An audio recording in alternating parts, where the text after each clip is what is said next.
Бұдан кейін келіндер алиментті қарттардан өндіруге бекінер, бірақ ата-енемен тұруға жүректері дауалар ма екен? Ешкімге жасырын емес, қазір қыздар бұл жауапкершілікті алудан қорқады. Сол себепті сүйіктісі бір үйдің кенжесі болса, тұрмысқа шығарда көбі ойланып қалады. Жалпы қара шаңырақ кенженікі деген қайдан шыққан? Әріптесім Алдияр Айтбаев айтсын.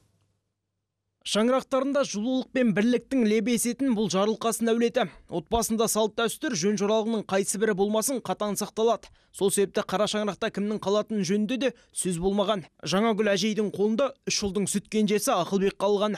Балдарым бәрі бірге тұруды қалады. Бірге негізі біздің шаңырақта өзі әкелері бірге тұруды қалайтын еді. Оның қазіргі заманда ондай не бола алмайды. Кенже бала бәрібір ыстық қой, соны көбірек ойлайсың, соның жағдайына қарайсың, соған болысқың келеді, соған жәрдем бергің келеді. Қолында соке кенжетайым болғанын қалайсың. Немерелер тіптен таласқанда бірінен соң бірі меніме жатады.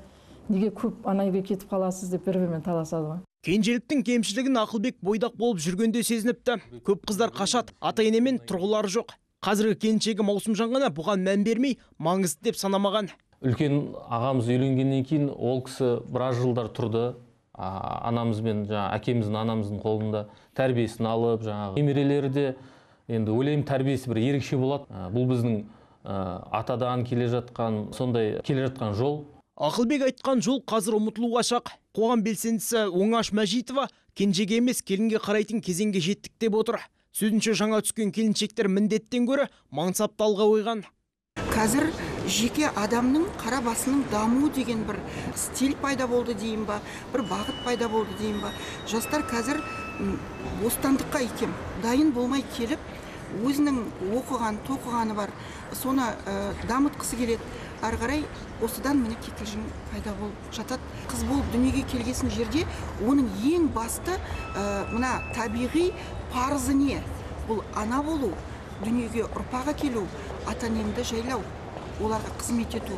Жалпы қара шаңырақ кенженікі деген түсінік қайдан шыққан? Этнографтардың сөзінше бұл жөн жоралғы сақ пен ғұндардың тұсында пайда болған. Үлкендеріне еншісін, яғни әкесінің мал-мүлкін теңдей бөліп, бөлек шығару бұрыннан бар. Егер отбасында 3 жыл болатын болса, 2 баласына еншісін беріп шығарып салады, енді өзінің қолында кенже қалады. Осы кенже қара шаңырақтың иесі. Қара шаңырақ. Әке шешесін күтіп, осылардың ақтық сапарға шығарып салғаннан кейін, осы қара шаңыраққа ие болып қалған кісі. Біреу мұны ескі заманның ғұрпына балар. Себебі қазір ағасын күтпей отау құрып, бөлек шығып жатқандар жетерлік. Бұрынғыдай алдында ағаң бар, жолы үлкен дейтіндер санаулы. Сол себепті қара шаңырақ кенженікі дейтін түсінік маңызын жоғалтқан шығар бәлкім. Алдияр Айтбаев, Иманбек Нұрғали, Еуразия 1 арнасы.